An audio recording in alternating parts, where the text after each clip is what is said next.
السلام عليكم. فيديو جديد في عنبر 7 وكشف حساب منتخب مصر. والحقيقه انا ما كنتش متخيل ان انا اعمل الفيديو ده بدري قوي كده. انا قلت هعمله بعد دور الثمانيه، بعد دور نص النهائي، بعد نهايه البطوله خالص. ولكن انك تخرج من دور ال 16 قدام الكونغو وتقول ده امر منطقي واحسن احنا خرجنا دلوقتي، يبطل في مصيبه. فيديو كشف الحساب ده هيتعمل ازاي؟ انا همسك لك الرحله من الاول، وهي رحله 4 ماتشات يعني مش حوار. رحله مليانه 4 تعادلات ما فيهاش ولا انتصار. انت عارف ان انت من 2021 ولا من 2021، ويعني نقول من ماتش جنوب افريقيا 2019 اللي احنا خرجنا فيه، انت ما كسبتش ولا مباراه لحد دلوقتي. من 2019 ماتش جنوب افريقيا اللي خسرناه، انت ما كسبتش ولا ماتش في بطوله افريقيا. فتعالوا بقى نشوف ايه اللي حصل في فصول القصه. عندك اصابه صلاح واصابه الشناوي واللي حصل في المباريات نفسها. فيلا بينا. اول فصل في القصه مش ماتش موزمبيق. اول فصل في القصه بتاعت رحله افريقيا هي اختيارات القايمه اللي انت حسيت بتاثيرها في ماتشات وتفاصيل هنيجي نتكلم عنها، لان انا القايمه خلاص اتكلمت عنها في فيديو لوحده قبل كده. فانا بذكر لك دي ليه؟ لان ليها استخدامات كتير، وهي جزء اساسي وركن اساسي من اللي حصل في افريقيا. تاني فصل في القصه هو ماتش موزمبيق. ليه ماتش موزمبيق هو فصل اساسي من القصه؟ لان ماتش موزمبيق الكل كان متخيل ان اللي حصل فيه ده صدمه اولى في البطوله، زي ماتش نيجيريا. دخلنا ماتش لسه بنسخن، لسه بتعود على الرطوبه، ولسه مش عارف ايه، ولكن اكتشفنا ان هو ده نفس موال كل ماتش.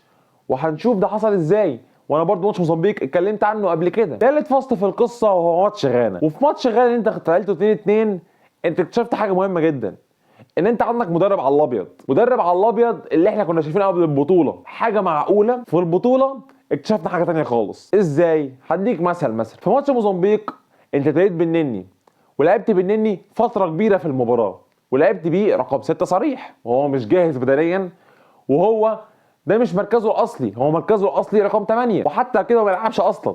بس ماشي، جيت في ماتش غانا لعبت بيه رقم 6. اللي حصل في ماتش غانا اول 20 دقيقه 25 دقيقه واحد رقم 8 اسمه اشيميرو عمال يجري بيه طول الملعب رايح جاي. ما اخدتش بالك من حاجه؟ ما اخدتش بالك تبدل بينه وبين حمدي فتحي وتخليه هو رقم 8؟ على الاقل تقلل الاضرار، تخلي حمدي فتحي هو اللي مواجه لاشيميرو ده، بدل ما اي منتخب ب 2 جنيه عمال يلعب على جبهه النني ومحمد هاني ومحمد حمدي الناحيه الثانيه. ما هو مش معقول. تاني نقطه، هو ايه كميه العرضيات دي؟ احنا في 4 مباريات عملنا 98 عرضيه. طب انت بتحب تلعب عرضيات يا سيدي، مش واخد بالك في 4 ماتشات يا راجل ان الباكات مش عارفين يعرضوا عرضيه صح؟ لا بتوع الدكه ولا الاساسيين. يبقى حاجه من الاثنين، يا اما انا كان قبل البطوله اتفرج على ماتشات دوري بضمير وانقي 2 باكات بيعرفوا يعرضوا، او ان انا اغير التكتيك خالص. ما انا كان عندي ماتش موزمبيق، ماتش غانا، ماتش كاب فيردي، كل الماتشات دي ما ادتكش ايحاء ان انت عندك حاجه غلط، تكتيكك في حاجه غلط. 98 كره عرضيه في 4 ماتشات، ولا كره عرضيه اتحداك تفتكر واحده دلوقتي. فاحنا بنهرج. مدرب عنيد، مدرب على الابيض، مش عارف كانت الفرقه اللي معاه. خلينا برضو ما نهربش من اطار القصه، نكمل في الفصل بتاعنا بتاع ماتش غانا. فايه اللي حصل في الدقيقه 37؟ قدوس بيلف بالنني، سبحان الله مفاجاه غير متوقعه، وبيلف يشوط البس الشناوي. والشناوي ده هجيله، ده ليه فصل لوحده.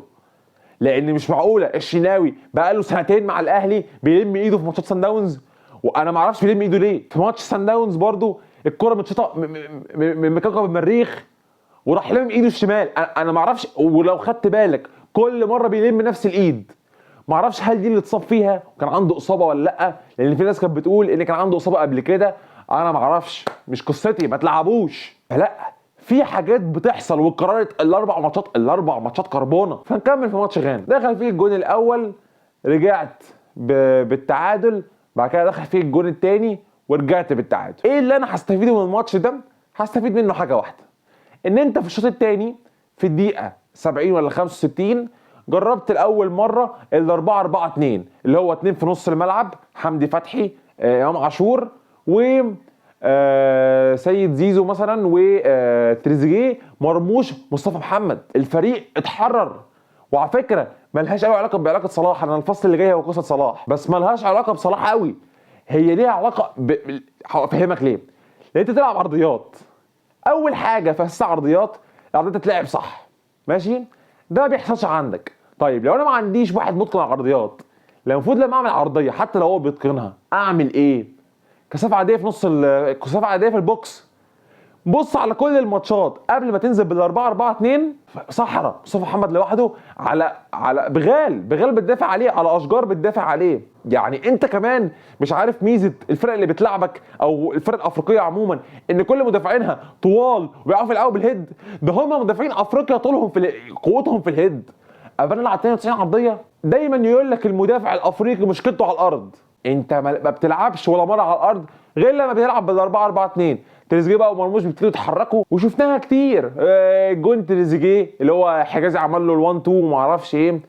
فانت انا ما اعرفش العند والاصرار على ايه. في ماتش موزمبيق كنت بتلاعب لعيب واحد اللي هو رونالدو، في ماتش غانا كنت بتلاعب قدوس. فانا ما اعرفش عند المدير الفني لمرحله ايه. يعني وصل لمرحله غريبه قوي. نيجي للفصل الخامس في القصه وهي اصابه محمد صلاح.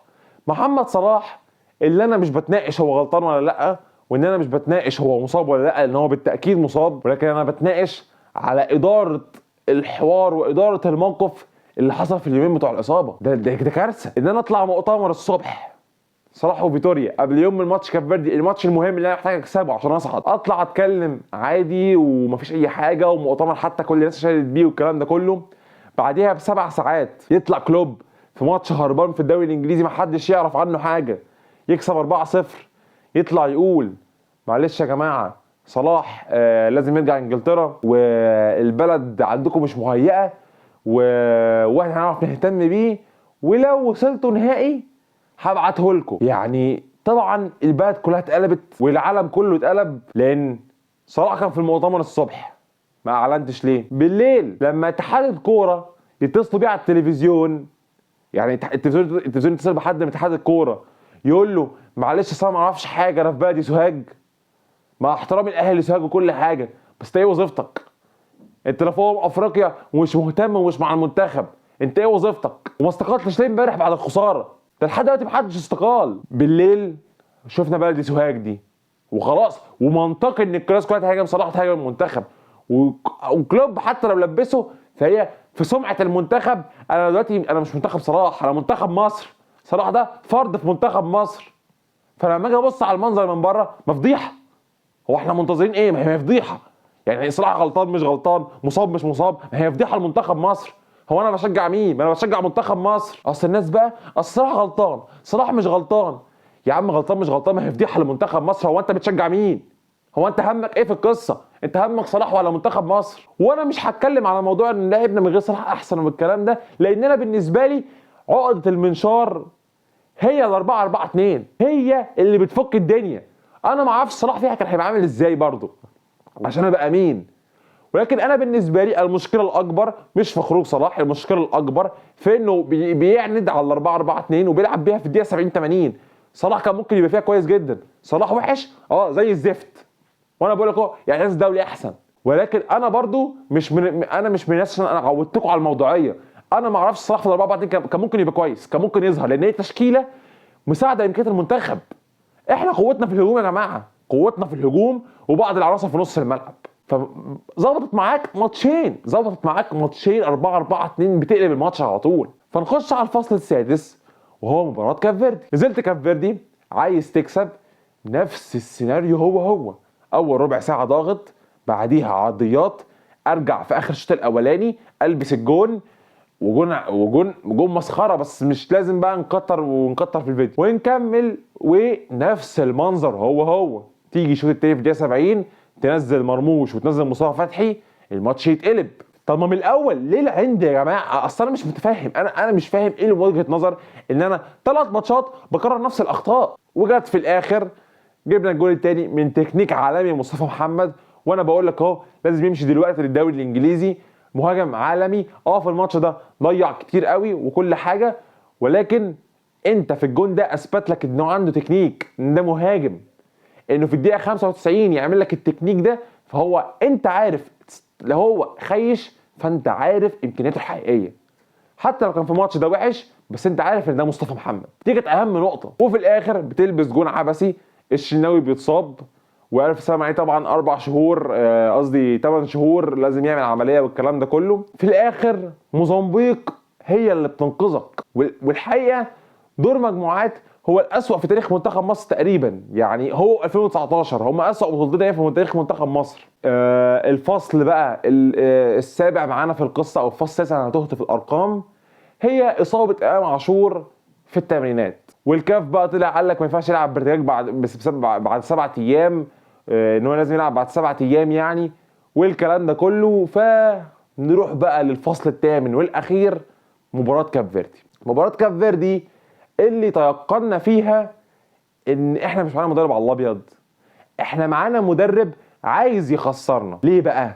ركز معايا. اول حاجه، البطوله دي اثبتت لك على كل المنتخبات العربيه ان في مشكله بتحصل في الشوط الثاني بسبب الرطوبه. يبقى انا اولا ما بلعبش على ضربات الجزاء. لا، احنا كنا هنتجنن امبارح من الدقيقه 60 قررت تلعب على ضربات ترجيح، قررت ترجع تقفل ورا وتهاجم بثلاثه بس، واللعيبه فاصله شحن وانت عمال تتصاب، واللعيبه بدنيا واقعه. طيب تاني حاجه برضو عرضيات. يا جماعه احنا برضو يعني ناس بتفهم برضو، يعني احنا اكيد مش بنفهم عن الناس اللي موجوده.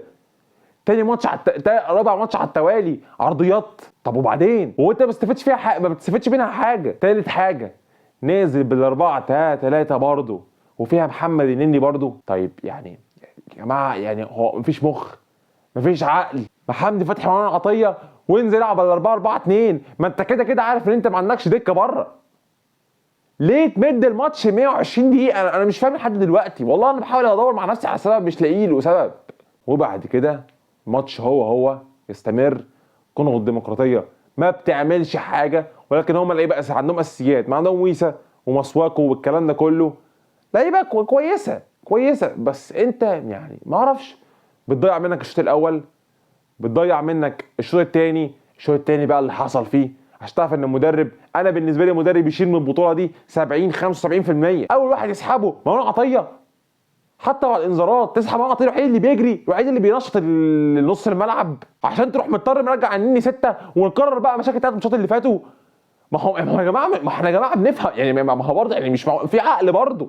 انت بتكرر نفس الماتش 3 مرات ورا بعض منتظر نتيجه مختلفه. ما هو ده من الغباء، ولا المثال اللي هو بتاع الجنون بتاع اينشتاين ده، اللي هو من الغباء انك تكرر كذا مره، وجون انك ما اعرفش، حتى نسيت المثال من غباء فيتوريا ده. والمشكله ان المشاكل واضحه، انت مش محتاجني ولا محتاج الناس العباقره اللي على التلفزيون ولا محتاج حاجه.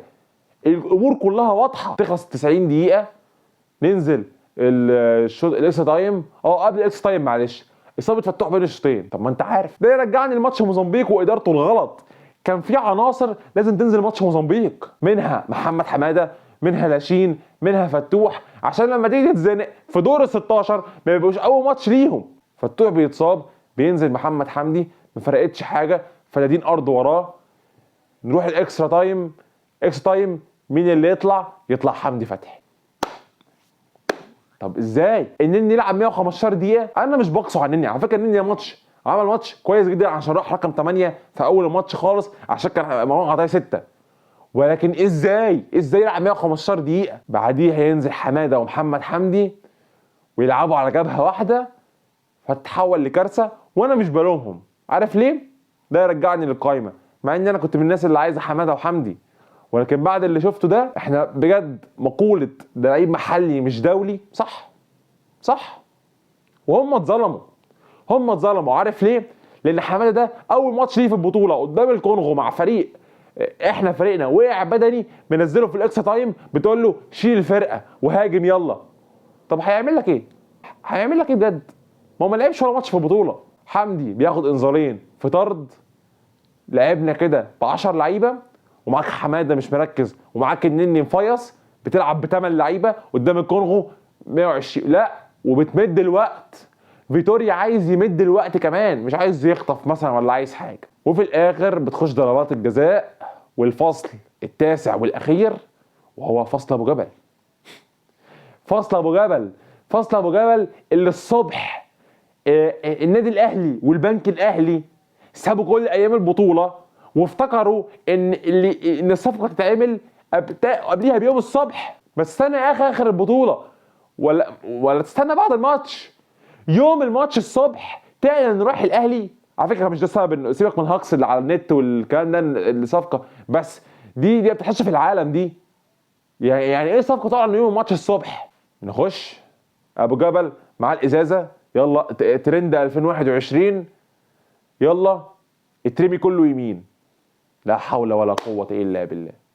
طب بالعقل لو مكتوب، انا شفت صوره امبارح ان كان في لعيب منهم المفروض يشوط شمال ان هو ان الراجل يروح هو شمال وراح يمين، فانا ما اعرفش كله يمين دي يعني. طب ايه لازمه الورقه؟ ولا ايه لازمه اللي انت بتعمله؟ يعني انا مش فاهم. نط كله يمين، هو بينطش حلو. انا ابو جبل البطوله اللي الكاميرون، ابو جبل كان بينط ستريتش ويطلع ايده يفرد ايده. ابو جبل المره دي في حاجه غلط. ضربات الجزاء كلها بينط نطه مايعه كده وبيرقصوه ومعرفش ايه. وجه المشهد الختامي في ركله الجزاء التاسعه بيشوط ابو جبل ومهند لاشين بيختفي وبينسحب من المشهد. معرفش عشان ضيع الكوره في الكاميرون في النهائي فهو عشان كده مش عايز يلعب ولا لا. بس وبرده مش هلومه، اول ماتش ليه في البطوله في دور 16 ويشيل هو ضربه جزاء. ما هو برده يا جماعه، ما هي المشكله اخطاء متراكمه، ما هي نفس الاخطاء بتؤدي للكوارث دي كلها. وفي الاخر ابو جبل بيخش بيضيع.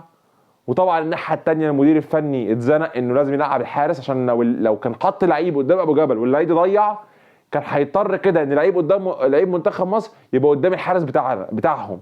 فقال لك امشيها حارس قدام حارس وازود فرصي. الحارس دخل بيضحك، حطها في نص الجون والكونغو بتكسب. والحقيقه انا شايف ان بعد اللي حصل ده في الماتش ده وبعد الاصابات دي كويس انك خرجت دلوقتي.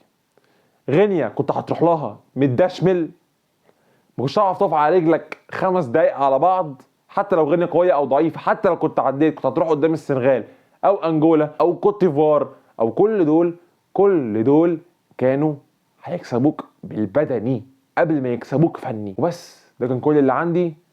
قول لي رايك في الكومنتات وبس. يلا سلام.